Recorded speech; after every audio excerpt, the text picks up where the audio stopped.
Now, if you haven't seen my last two videos, I made a video called How to Never Get Mugged, and then the introduction to this video series. Please watch them before watching this one, because if you have any questions or issues or problems with what I'm saying, I'm pretty sure I addressed them in a previous video.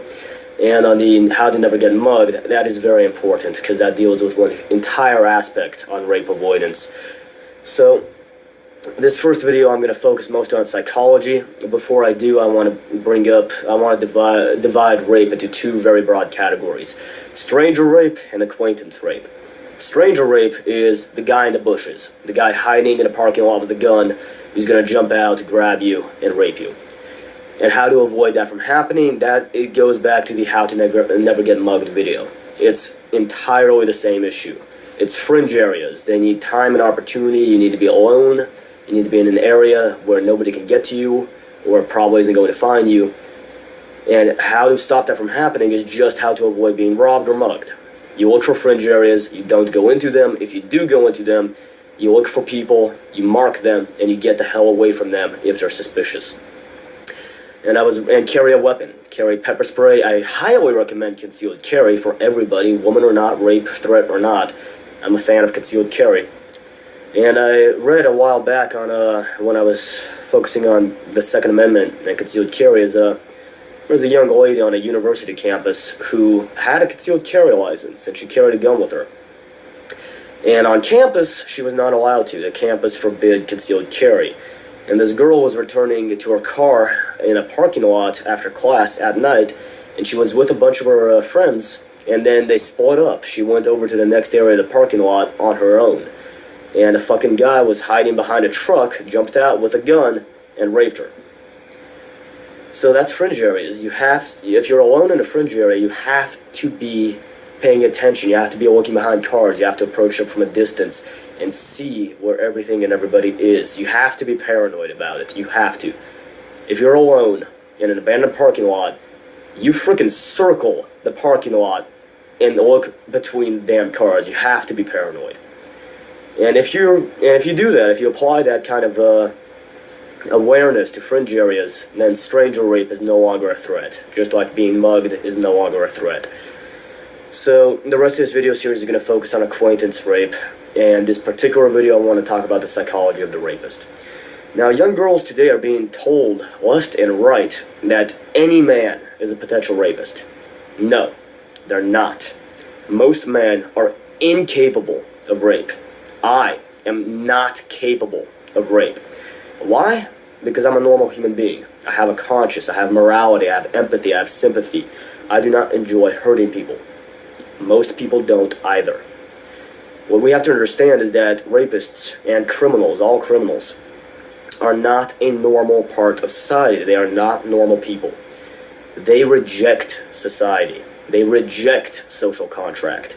All the rules that we abide by, they don't care about. So the way a criminal thinks is very simple.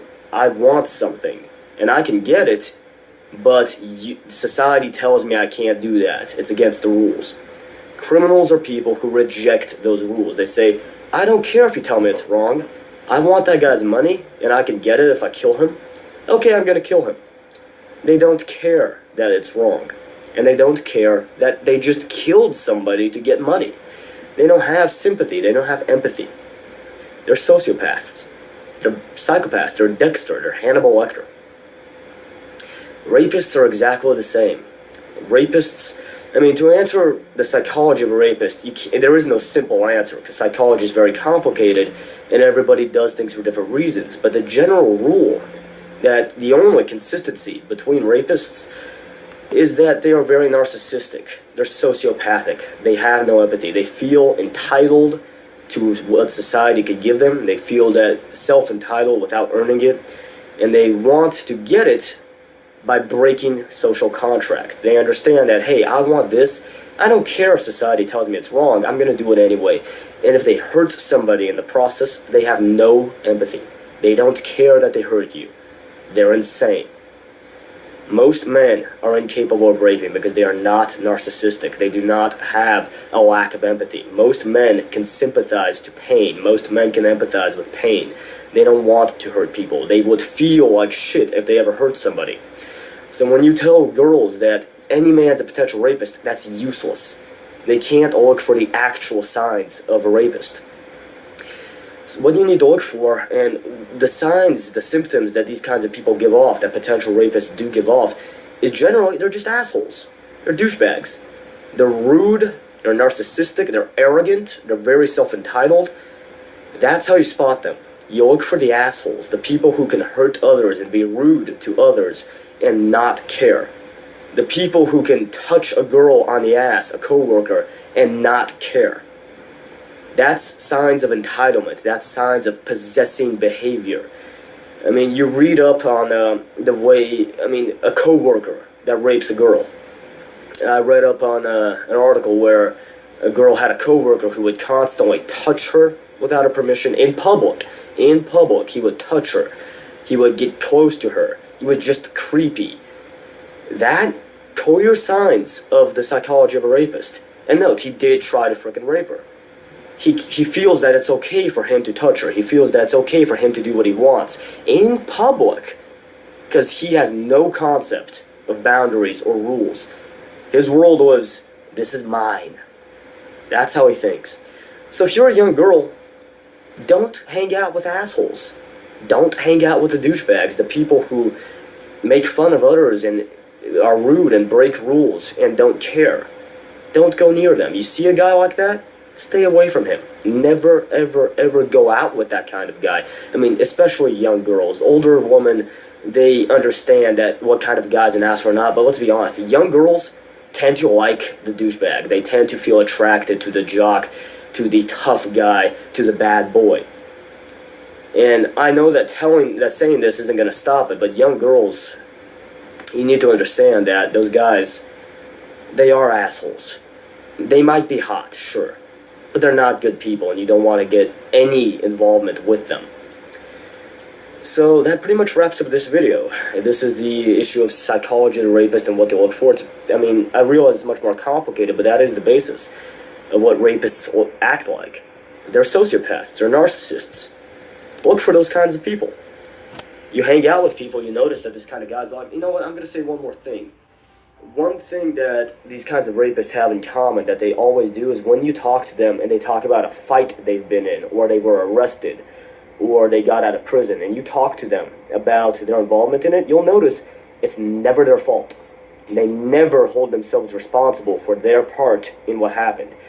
If a man goes to prison and comes out and you ask him why he went to prison, and he blames the victim, the system, the rules, the society, and he blames anything and everything, but skirts around his involvement, skirts around his actions, hardcore criminal, hardcore rapist psychology. You want to stay the fuck away from people who cannot hold themselves accountable. You talk to a person who was arguing with you or arguing with someone else aggressively, and then you ask them what happened, and they hold no responsibility for themselves and their actions. Hardcore red flag. You stay the fuck away from those kinds of people. So that wraps this video up. It's a short one, introducing the psychology of what kind of people rape. And the next video will go more into the process of rape and how you can see it coming and how to avoid it.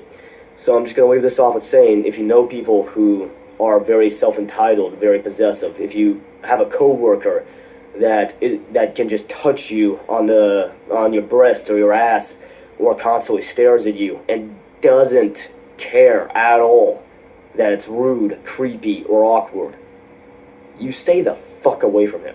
You never be alone with him. He comes out in the parking lot, you get the fuck out. End story.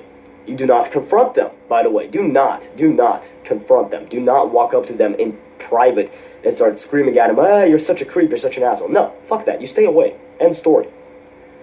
That's it for this video. I'm going to start the second one right after this one is uploaded. And by the way, I will explain why you do not want to confront them. That is a huge issue, and that's one more issue that pisses a lot of people off when I say it, but it is true, and I will get onto it in the next video.